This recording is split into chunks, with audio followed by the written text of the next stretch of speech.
ይህ ስፍራ ብዙ ስቃይ፣ ብዙ ደስታ፣ ብዙ ተስፋ የሚስተናገድበት ቦታ ነው።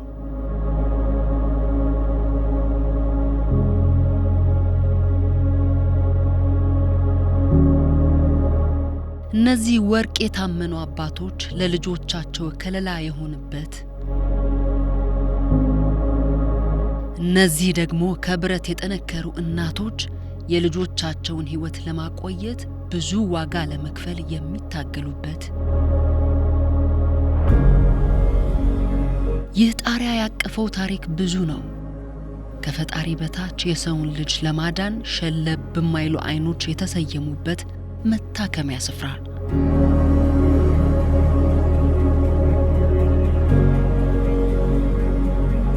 ወዲህ ደግሞ መኖሬን ትርጉም ይኑረው ብለው ካላቸው የሚቆርሱ ደጋግ ሰዎች የተገኙበት ስም ያለው ታላቅ ቤት።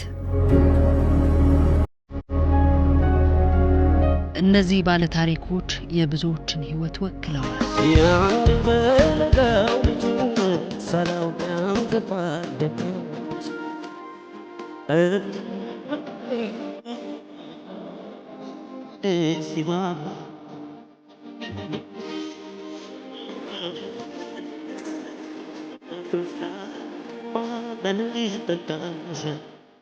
ከአንድ ዓመት በፊት ልብ ቀዶ ጥገና የተደረገ ሲሆን ከዛ በፊት ግን በጣም ብዙ ስቃዮች ያሳለፈ እንደ ማንኛውም ህፃናት መብላት፣ መጠጣት፣ መጫወት የማይችል መራመድ የማይችል ነበረ።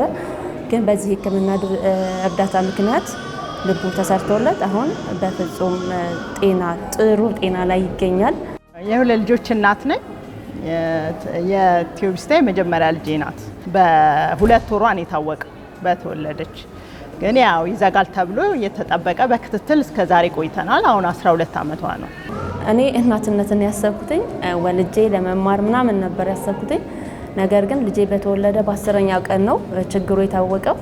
ረጅም ጊዜያት ሆስፒታል 3 ወር ተኝቶ ነበር። ከዛ በፊት ቤት ውስጥ ደግሞ በኦክሲጅን ውስጥ በጣም ከባድ ሁኔታ ነው ያሳለፍኩት። እኔም አባቱም በጣም ከባድ ስራችንን ትተን ሁሉ ነገር ትተን ከልጃችን ጋር ኦልሞስት 3 ዓመት ከምናምን እስከሚሆነው ብዙ ስቃይ አይተናል። መጀመሪያ ላይ አራስ እያለች በጣም ከባድ ነበረ። ስትጠባ ያልባታል። በኋላ በክትትል እሱ ቆመ። እሱ ደህና ሆነች። ያው የመፍራት ራሷ ሌላ ፍራቻ ነው።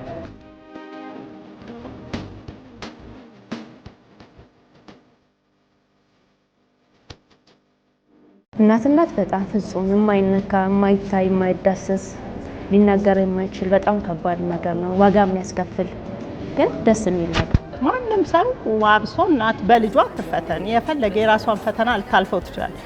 የልጅ ግን ከባድ ነው በጣም። ሰው በልጇ አይፈተን። እያደገች ስትሄድ ደህና እየሆነች ነው እንጂ ተኝታ ራሱ የምትነሳ አይመስለኝም ነበር። መጀመሪያ ላይ ተኝታ በቃ አሁን ላይ እንዲያዳመጥኩ ይቀሰቅሳት ነበረ። የመጀመሪያ ሽም ሲሆን ደግሞ ያው ይከብዳል። ከዚህ በፊት ውጪ ሄዶ ነበር የተሰራለት ጣሊያን እና እዛ የነበረው ፌል ስላረገ በድጋሚ ራሳቸው የ8 ሰዓት ቀዶ ጥገና ነው የተደረገለት። በጣም ከባድ በጣም አስጨናቂ ነበር። በህይወት የምናገኘው አልመሰለንም ነበር።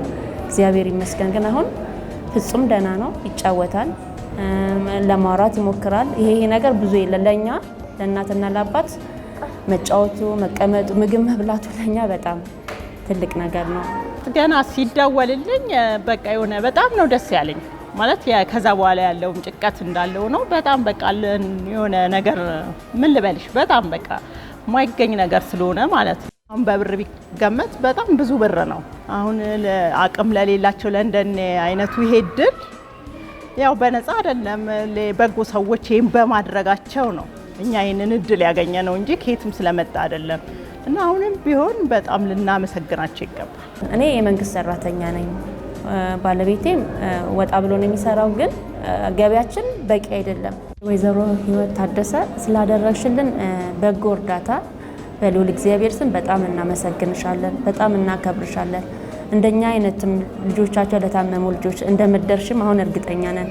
ስለዚህ ስላደረግሽልን ነገር ሁሉ እግዚአብሔር ይስጥልን፣ እናመሰግንሻለን። መልካም የእናቶች ቀን እንዲሆንልሽ እንመኛለን። ህይወት ታደሰ በጣም ነው የማመሰግነው። አንቺ ሞሽ ለሌሎች በጎ የምታደርጉ ሰዎች የበጎ ያደረጋችሁት ሜዳ ላይ አልወደቀም፣ እኛ ላይ ህይወት ዘርቷል። እናመሰግናለን። እግዚአብሔር ይስጥልን። ከ15 ቀን በፊት ተሰርቼ አለው። በጣም ነው ማመሰግነው ህይወት ታደሰን እና ሌሎችን በጎ ሰዎች በጣም ነው ማመሰግናችሁ። ከፈጣሪ በታች እናንተ ይሄንን እድል ፈጥራችሁልኛልና በጣም ነው ማመሰግነው። ወላጆቼንም በጣም ነው ማመሰግናችሁ። ቤተሰቦቼን አመሰግናለሁ። መልካም የእናቶች ቀን።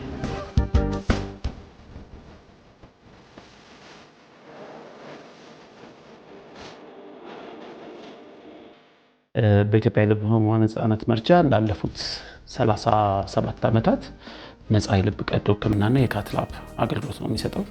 እስካሁን ባለው ወደ 9000 የሚጠጉ ህጻናትን ረድተናል። የመጀመሪያውን 20 ዓመታት ውጪ በመላክ ህክምናው እንዲያገኙ ውጪ ስንልክ የፍላይታቸውን፣ የህክምናቸውን፣ የመኖር የምግባቸውን ሁሉን ነገር ተሸፍኖ እንዲሉ በዛ ውስጥ ወደ 2600 የሚሆኑ ታካሚዎችን ያንን አግኝተዋል። ከዛ በኋላ ደግሞ በፈረንጆች 2009 ላይ ብዙ ሰው የሚያስታውሱበትም የአንድ ብር ለአንድ ልብ ካምፔን የተደረገበትና ሙሉ የኢትዮጵያ ህዝብ የተሳተፈበት እንቅስቃሴ የተደረገበትና ይሄ ማዕከል የተገነባበት እሱ ከተደረገ ጀምሮ ወደ 7000 አካባቢ የሚጠጉ ታካሚዎችን ደርሰናል። ትልቁ ቻሌንጅ የአላቂ እቃዎች እጥረት ህክምናው እንትን እያደረጋለ። ያ ደግሞ ምንድነው እያመጣ ያለው? ወረፋ እየጨመረ ነው። እኛ በአመት ወደ 1300 አዳዲስ ታካሚዎችን እንቀበላለን። 1300 ታካሚዎችን ተቀብለን 700 ስንሰራ ወደ 600 ወደ ወረፋ ነው የሚገባው። አሁን ላይ አቨሬጅ መጠበቂያ ጊዜ ወደ 4 ዓመት ተጠቅቷል። ይህን ድጋፍ ደግሞ የሚያደርጉን ከፍተኛ ህይወት ታደሰ አይነት ረጅም ዓመት አብረን እየሰራች ያለች ትልቅ ፓርትነራችን ነች። እንኳን ለእናቶች ቀን በሰላም አደረሳችሁ ማለት እፈልጋለሁ። ህይወት ታደሰንም ሌሎችንም እናቶች በዚህ ጊዜ ማመስገን እፈልጋለሁ።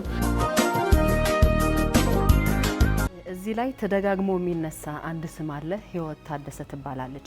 እቺ ሴት ላይፍ ፎር አፍሪካ የተሰኘ የበጎ አድራጎት ድርጅት አቋቁማ ብዙዎችን በልብ ህመም የሚሰቃዩ ሰዎች እየደረሰች የምትገኝ ብርቱ ሴት ናት። ዛሬ ላይ ደግሞ ከ6 ዓመታት ወዲህ የልደት ቀኗን በማስመልከት በአሜሪካ ሀገር ነው የምትኖረው። እዛ ካሉ ኢትዮጵያውያን፣ ኤርትራውያን በጎ ሰዎችን እያሰባሰበች ወደ ኢትዮጵያ የልብ ህሙማን ማዕከል ገንዘብ፣ የቁሳቁስ ድጋፎችን እያደረገች የብዙ እናቶች እንባ አብሳለች፣ የብዙ ህፃናት ህይወት ታድጋለችና እቺ ሴት ናት ህይወት ታደሰ። በእነዚህ ቀደም ብለን በተመለከትናቸው ለማሳያነት የተጠቀምናቸው እናቶች ስትወደስ መልካም የእናቶች ቀን ስትባል የቆየችውና መኖርን ትርጉም ከሚሰጡ ጉዳዮች አንዱ ለሌሎችን መኖር ይመስለኛል። ስለዚህ ህይወት ከኛ እኩል ነው ይህንን ፕሮግራም የተካፈለችው። ይህንን ዝግጅት እያዘጋጀን እንደሆነ አታውቅም ነበረ። በዙም ነው ገና ዛሬ ያገኘኋትና በጣም ደስ ብሎኛል። ህይወትዬ እንዴት ነሽ? እንዴት ነሽ? እንግዲህ በሌሊት በጣም ነው ያስለቀሳችሁኝ። በጣም ስሜት የሚነካ ቪዲዮ ነው። አልጠበቅኩም እንደዛ። በጣም ደስ ይላል፣ ልብም ይነካል። እኔ በህይወቴ ስሜቴን ከሚነኩ ነገሮች አንዱ የልብ ህሙማን ህጻናት ጉዳይ ነው። እንግዲህ እንደሰማሹ ነው የእናቶች ጭንቀት፣ የአባቶች ምጥ፣ የልጆች የመኖር ጉጉት። እንግዲህ ለአመታት የልብ ህሙማን ህጻናት ማዕከልን አውቀዋለሁ፣ ግን እኛ የምናደርገው ድጋፍና ማዕከሉ ላይ ያለው ችግር በጣም የምድርና የሰማይ ያህል የተራራቀ ነውና በዚህ ቪዲዮ ደግሞ ያሳያችሁኝ ነገር በጣም ልቤን ነክቶታል። አያችሁ፣ የእኔ ብቻ ሳይሆን አብረውኝ ከጎኔ የቆሙት ሰዎች፣ ገንዘባቸውን የሰጡ ሰዎች ሁሉ ውጤት ነው ይሄ። በጣም ደስ ብሎኛል። የአንድ ሰው ህይወት እንኳን ኢምፓክት ማድረግ ትልቁም ነገር ነው። በጣም የሚያስደስት ነገር እኮ ነው አይደለ? በአንቺ ምክንያት፣ በእናንተ ምክንያት ህይወቴ እንደዚህ ሆነ ብሎ ማለት ትልቅ ትርጉም ያለው ይመስለኛል። አንቺ በትክክል እናትነትን የሶስት ልጆች እናት ነሽ። የምትረጂው ነው ስቃያቸው፣ ህመማቸው ምን ያህል እንደሆነ በልጅ መፈተን ያለውን ስቃይና ጭንቀት ትረጂዋለሽ። እና እንደው ይህንን ለማድረግ ምንድን ነበር መነሻ የሆነሽ? ባውቀው ደስ ይለኛል። ሰው መሆን፣ እኔ ሰው መሆን ነው ብዬ ነው የማስበው። የመጀመሪያው በአጋጣሚ ነበረ ማስታወቂያ አይቼ የልባችንን በ100,000 ብር አድኑን የሚል ማስታወቂያ አይቼ፣ ያኔ ኮቪድ ነበር በእኛ እዚህ ሀገር ቤት ውስጥ ነበርን፣ አንወጣም ነበር። ሶሻል ሚዲያ ላይ ተሰባስበን ከጓደኞቻችን ጋር እንጫወት ነበር እና ይህንን ማስታወቂያ ሳይ 100,000 ብር እኮ ለእኛ ብዙ አይደለም። 10 ዶላር 20 ዶላር እንኳን ብናዋጣ አንድ ልጅ ይተርፋል። ያ አንድ ልጅ ግን ለእናቱ በቃ ዓለም ነው። ምንም ከልጅ በላይ ዓለም የላትም እናት አልኳቸው። ጓደኞቼ ይህን ሀሳቡን ሳመጣ ደስ ይለኛል አሉ። በቃ እንደ ቀልድ ጀመር ነው እና ለአንድ ሰው የተባለ ነገር አይ ቲንክ ለ3 ሰው መታከሚያ ሆነ። ደስታውን ሳይ የህፃናቶቹን፣ የእናቶቹን፣ የማዕከሉን ደስታ ሳይ ከዚህ በኋላ ለምንድን ነው እንዴት ማቋረጣችሁም? የልጆቹን ደስታ ካየሽ ዋንስ በቃ እየቀጠልሽ ነው የምትሄጂው እና ከዚህ በኋላ ልደቴን ሳከብር ምንም አይነት ስጦታ አልቀበልም። ገንዘቡን ስጡኝ። ምሳ ልትጋብዙኝ የምትፈልጉ፣ ሽቶ ልትገዙልኝ የምትፈልጉ ቤተሰብ፣ ጓደኞች ገንዘቡን ስጡኝና ህፃናትን እያሳከምኩ ላክብር አልኩኝ። አላሳፈሩኝም። እንደዛ እያለ እየቀጠለ ሄደ። እያደገ ወደ ነን ፕሮፊት እየሆነ ሄደ። ግን መነሻው ሰው መሆን ነው። እናትነት እንዴት ነው?